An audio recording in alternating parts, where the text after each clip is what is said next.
एक बार फिर से आप सभी का स्वागत है।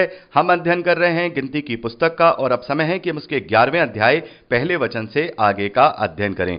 मेरे प्यारे भाई बहनों, जब हम 11वें अध्याय को पढ़ते हैं तो यहां पर हम इजरायलियों के करैक्टर के विषय में और भी विस्तार से पढ़ सकते हैं। हम देखते हैं कि जिस दिन से परमेश्वर ने इजरायलियों को मिस्र की गुलामी से निकाला है, तब से परमेश्वर ने बहुत ही अद्भुत चिन्ह और चमत्कार उनके जीवन में दिखाए हैं। उन्हें चट्टान से पानी पिलाया, उन्हें मन्ना खिलाया और वो आज भी मन्ना खा करके अपना जीवन यापन करते थे। लेकिन उनका बुड़बुड़ाना खत्म नहीं हुआ, उनका कुड़कुड़ाना खत्म नहीं हुआ। इस 11वें अध्याय में हम देखते हैं कि किस प्रकार से परमेश्वर का क्रोध इजरायलियों पर भड़का है और कैसे परमेश्वर के कोप से इजरायलियों को दंड दिया गया है। मेरे प्यारे भाई बहनों, यही कुछ हाल मसीही विश्वासियों का होता है। हम इसके विषय में पहले भी बात कर चुके हैं। यही हाल कुछ मसीही विश्वासियों का होता है कि वो अपने करैक्टर को इजरायलियों के करैक्टर जैसा बना लेते हैं। जैसे कि ये इजरायली उस प्रतिज्ञा के देश की बात तो सुन रहे हैं और उस पर विश्वास भी कर रहे हैं, लेकिन उस जंगल रूपी सफर के थपेड़ों को सह नहीं पा रहे हैं और कुड़कुड़ा रहे हैं और परमेश्वर को बुरा बुरा कह रहे हैं। और हम मसीही विश्वासी भी जब उस आशा को, जो हमें अनंत जीवन की आशा दी गई है, जब हम उस पर विश्वास करते हैं और उस तक पहुंचने के लिए जब हम इस जंगल के सफर में निकलते हैं, जो जीवन रूपी जंगल का सफर है, उसमें से जब गुजरते हैं तो वहां के थपेड़े, वहां की परेशानियां हमें ऐसा तोड़ देती हैं कि हम उस विश्वास को, जो उस आशा को जो हमें दिया गया है,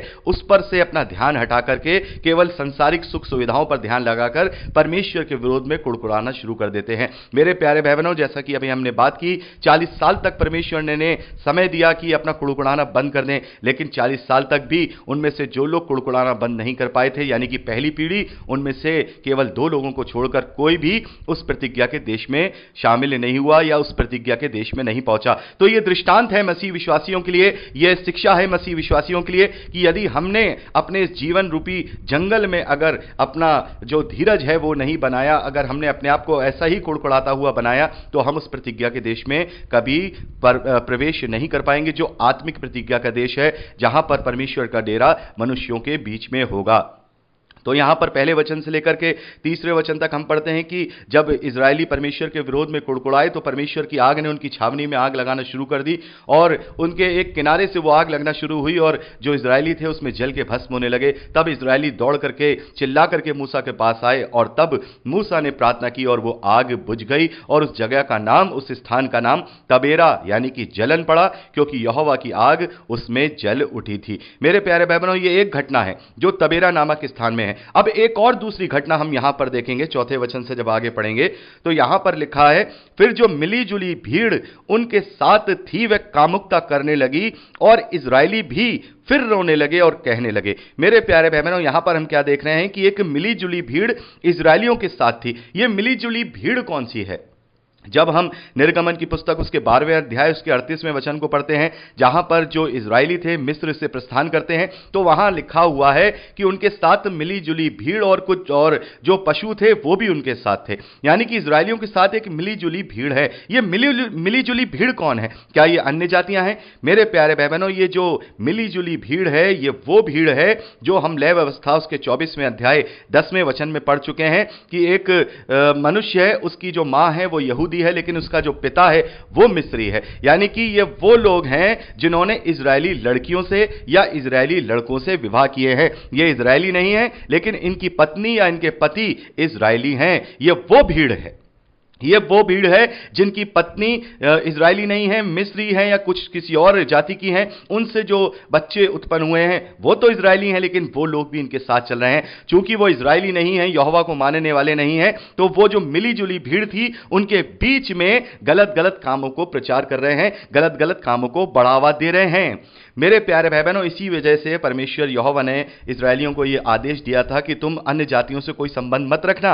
अब तक तुम मिस्र में थे तो तुम मिली जुली भीड़ तुम्हारे साथ थी, लेकिन आगे आने वाले समय में तुम्हारे साथ कोई मिली जुली भीड़ दिखाई ना दे। तो यहां पर हम देख रहे हैं कि जो इजरायली नहीं थे लेकिन इजरायलियों के रिश्तेदार थे, जैसे हम कहेंगे उनकी स्त्रियों से या उनके वहां पुरुषों ने जो गैर यहूदियों से विवाह किए हैं वो लोग हैं, वो वहां पर कामुकता करने लगे, परमेश्वर के विरोध में कार्य करने लगे। और इजरायली भी इजरायली भी यहां पर रोने लगे। मेरे प्यारे भाई बहनों, यहां पर वो एक बार फिर से रोने लगे और अब क्या कहने लगे? अब तो उन्हें मन्ना खिलाया जा रहा है, मन्ना बटोर रहे हैं, इतना स्वादिष्ट खाना वो खा रहे हैं और आकाश से उतरा हुआ खाना खा रहे हैं परमेश्वर की ओर से। लेकिन अब देखिए, फिर भी वो यहां रो रहे हैं। वो यहां कह रहे हैं, हमें मांस खाने को कौन देगा? हमें मांस खाने को कौन देगा? यहां पर उन्हें मांस याद आ रहा है। यहां पर देखिए उन्हें क्या क्या याद आ रहा है, 5वें वचन से हम पढ़ेंगे। इस्राएली कह रहे हैं, हमें वे मछलियां स्मरण है जो हम मिस्र में बड़े आराम से खाया करते थे, वो खीर, वो खरबूजे, वो गंदने, वो प्याज, वो लहसुन, हमें सब याद आ रहा है जो हम वहां खाया करते थे। मेरे प्यारे भाई बहनों, मसीही विश्वासियों का जीवन भी ऐसा होता है।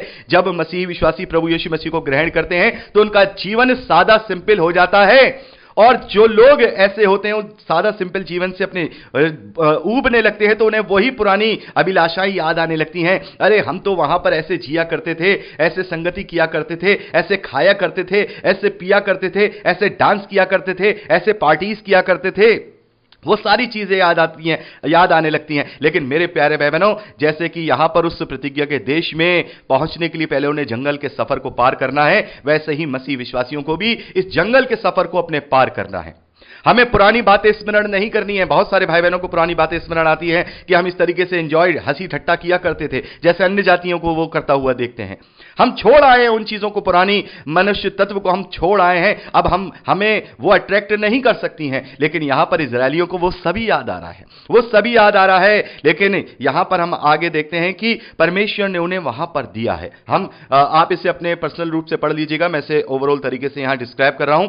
वहां पर हम आगे देखेंगे कि परमेश्वर ने उन्हें भरपेट मीट खाने को दिया है, और इतना खाने को दिया है कि परमेश्वर ने कहा कि वो इतना खाएंगे जब तक कि उनकी नाक से वो मीट निकलने ना लगे, यानी कि जब तक उन्हें मीट से घृणा ना हो जाए। तो हम क्या देखते हैं कि कोई भी चीज इस धरती की, चाहे वो जिसकी हम लालसा करते हैं, अगर वो हमें बहुतायत से मिले तो हम उससे सेटिस्फाइड नहीं होंगे, वो चीज हमें बुरी लगने लगेगी। मेरे प्यारे भाई बहनों, इस बात में हम पहले भी बात कर चुके हैं। यदि हमें कोई व्यंजन पसंद है, मान लीजिए मुझे अगर खीर खाना बहुत पसंद है और मुझे केवल सुबह दोपहर शाम खीर ही दी जाए, हफ्ते भर, 10 दिन, 20 दिन, 1 महीना, एक दिन ऐसा आएगा कि मुझे खीर को देखते ही उल्टी आना शुरू हो जाएगी। जिस खीर को खाने के लिए मैं बड़ा तरसता था, उसे जब मुझे दे दिया गया तो अब वो खीर मेरे लिए उल्टी का सबब बन जाती है। यही होती है संसारिक अभिलाषाएं, जिनके पीछे हम भागते हैं। जब वो हमें मिल जाती है तो फिर हमें वो अच्छी नहीं लगती। तो जो चीज प्राप्त करने के बाद अच्छी ना लगे तो फिर वो केवल दूर से ही अच्छी लगती है, वो पास ला करके अच्छी नहीं लगेगी। तो इस सच्चाई को हमें पहचानना होगा।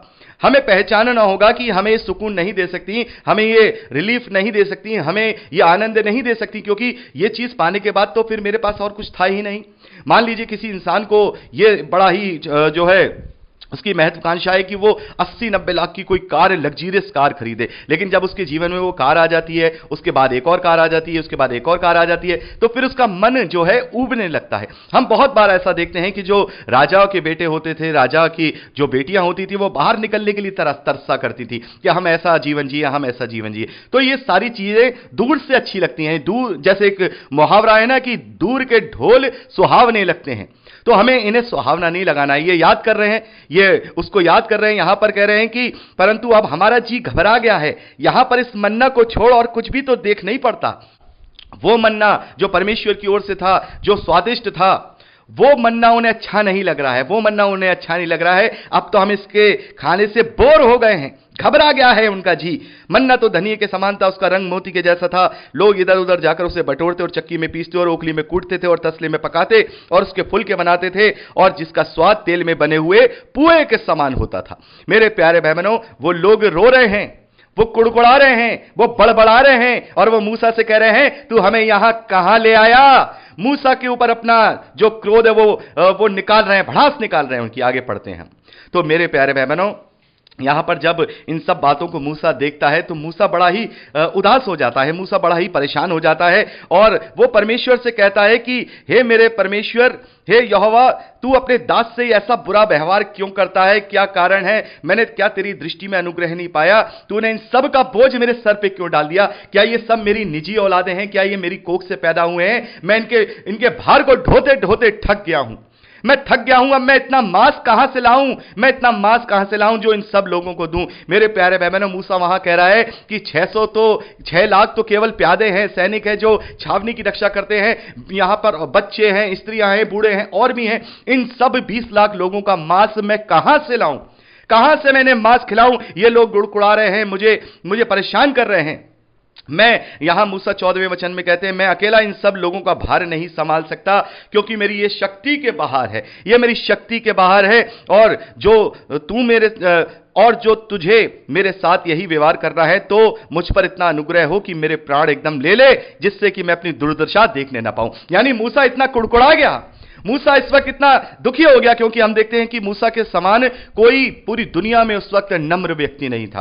अभी हम आगे पढ़ेंगे 12वें अध्याय में कि मूसा के समान पूरी दुनिया में कोई उससे ज्यादा नम्र नहीं था। वो इतना नम्र था, इतना शालीन था कि लोग जब उससे आकर के कहते थे कि वो दुखी हो जाता था। देखिए यहां कितना दुखी हो रहा है, यहां इतना दुखी हो रहा है कि ये सारे लोग मुझे आकर के इतना ताना दे रहे हैं, परेशान हो रहे हैं। इससे अच्छा तो यह है परमेश्वर, इससे अच्छा तो यह है कि इतना अनुग्रह कर ले कि तू मेरा प्राण ले ले, ताकि मैं अपनी दुर्दशा ना देखने पाऊं। लेकिन यहां आगे 16वें वचन से हम पढ़ते हैं कि परमेश्वर यहोवा मूसा से कहते हैं कि तू अभी अपने यहोवा की बात को नहीं जानता है। जा 70 लोगों के पुरनियों को जाकर के चुन ले और मेरे साथ उन्हें लेके आ, मैं उन्हें मांस खिलाऊंगा। मेरे प्यारे भाई बहनों, आप विस्तार से इसे पढ़ लीजिएगा, मैं आपको पूरी तरह से अच्छी तरह से समझा रहा हूं।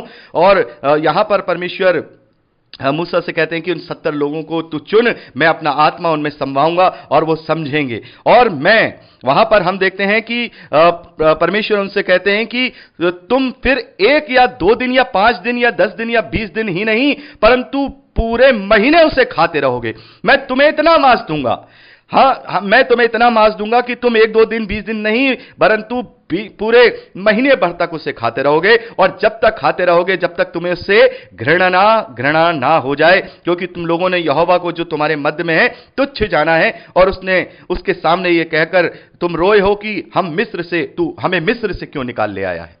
तो मेरे प्यारे भाई बहनों, यहां पर हम देख रहे हैं कि इजरायली परमेश्वर के सामने ये कह करके रो रहे हैं कि तू हमें मिस्र से क्यों निकाल लाया है, तू हमें गुलामी में से क्यों निकाल लाया है। मेरे प्यारे भाई बहनों, ये इजरायली अपनी आजादी का महत्व समझ ही नहीं पा रहे हैं कि उन्हें कैसी आजादी मिली है। जैसे प्रभु यीशु मसीह कहते हैं ना कि तुम सत्य को जानोगे और सत्य तुम्हें स्वतंत्र करेगा, ऐसे ही मसीह विश्वासी भी अपनी स्वतंत्रता को नहीं पहचान पाते हैं, उस आजादी को नहीं पहचान पाते हैं और वो उस गुलामी की ओर भागने लगते हैं, क्योंकि वो सच्ची आजादी को पहचानते ही नहीं हैं। बहुत सारे जो प्रचारक हैं वो इस प्रकार का प्रचार करते हैं कि तुम्हें आजादी मिल जाएगी, शरीर की गुलामी से आजादी मिल जाएगी, तुम्हें शरीर की बातों से गुलामी मिल जाएगी। लेकिन शरीर की गुलामी से हमें आजादी नहीं मिलती, बल्कि हमें आत्मिक रीति से आजादी मिलती है।